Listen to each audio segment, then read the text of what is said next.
What is up, guys? Delboy here. A quick roundup of the Saturday night boxing. There were a few cards on last night and a few things of interest. I will briefly go through each of the main fights and share my thoughts. We will start with the Peter Quillin versus Caleb Truax card.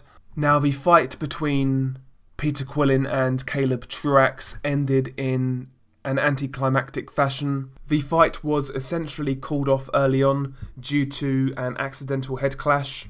The head clash was initiated by Peter Quillin, which caused a cut on Caleb Truax's eye.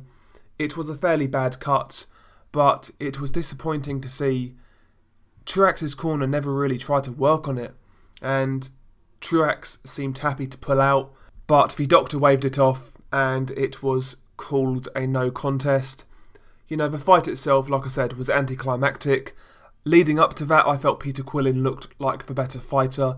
He was the sharper guy, landing the better shots, some crisp right hands, some crisp uppercuts. Quillin was in control and I believe he would have went on to win the fight, but as we know, the fight ended in a no contest, so that was disappointing. I felt that fight could be a fun fight, but it wasn't to be.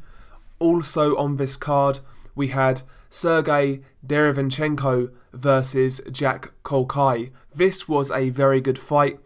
Derevyanchenko won a close decision, but Jack Kolkai, he really came to fight, and he won a few rounds against Derevyanchenko. I picked Derevyanchenko to win this fight, but I didn't expect him to have as many problems as he did. In fact, during the fight, Derevyanchenko was actually hurt a couple of times. He was hurt once down to the body, and I believe in the 10th round he was hurt to the head as well. So Kolkai had his moments, he won some rounds, but ultimately Derevyanchenko was the aggressor throughout, and I think the decision was just about right. Derevyanchenko deserved a close decision. If you've not seen the fight, I would recommend watching it. It was a good fun bout and arguably the best fight of the weekend in my opinion. And that was pretty much everything of note on that card. We will now go on to the card that was headlined by Claressa Shields versus Christina Hammer. I'll be honest, I've not seen this fight, but Shields won by a unanimous decision. I'm not really interested in female boxing. I will just leave it as that. But on the undercard of this fight, you had a couple of heavyweight fights of note. Otto Wallin, he was making his debut in the United States, and his fight with Nick Kisner got ruled a no contest. Kisner suffered a cut in the first round due to a head clash, and I was disappointed with that. I was looking forward to seeing how Otto Wallin looked in his US debut, but he didn't get the opportunity to do so, you know, that was disappointing. Also on the card, you had Jermaine Franklin versus Rydell Booker. Jermaine Franklin is a heavyweight prospect from the United States. Jermaine Franklin won by a unanimous decision, but it has to be said he looked pretty poor. Early on, Rydell Booker, his movement and slick boxing skills gave Jermaine Franklin a lot of problems, but Rydell Booker gassed out and Jermaine Franklin took over in the second half of the fight. Decent scrap though, I would watch it, I would recommend it, but I cannot see Jermaine Franklin going too far, if I'm being honest.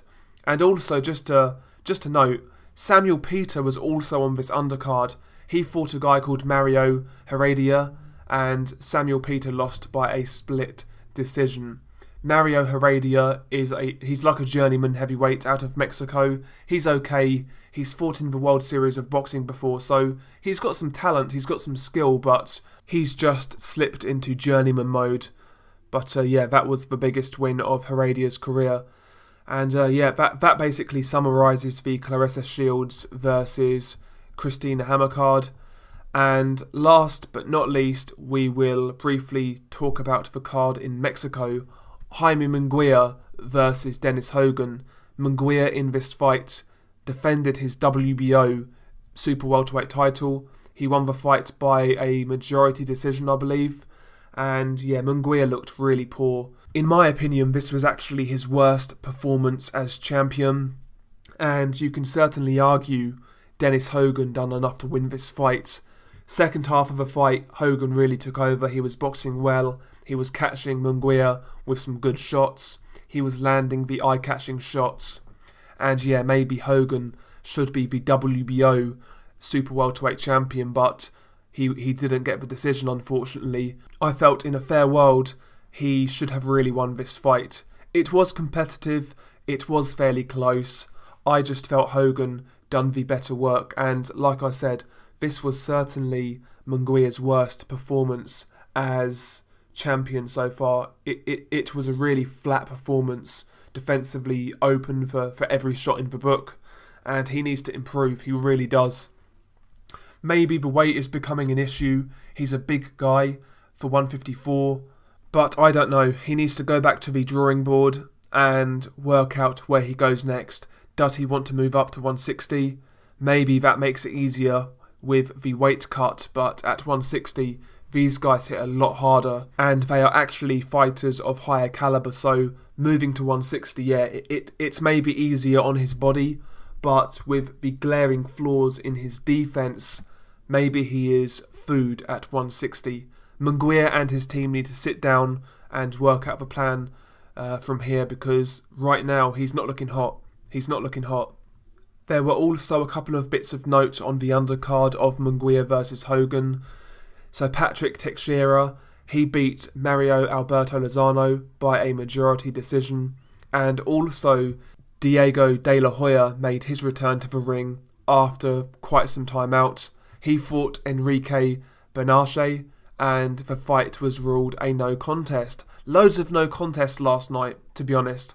But yeah, not a great weekend of boxing, to be honest. The best fight for me was Kolkai versus Derevinchenko, followed by Munguia versus Hogan. But yeah, not the best weekend of boxing. A few things to look out for, but yeah, not great. Share your thoughts below. Peace.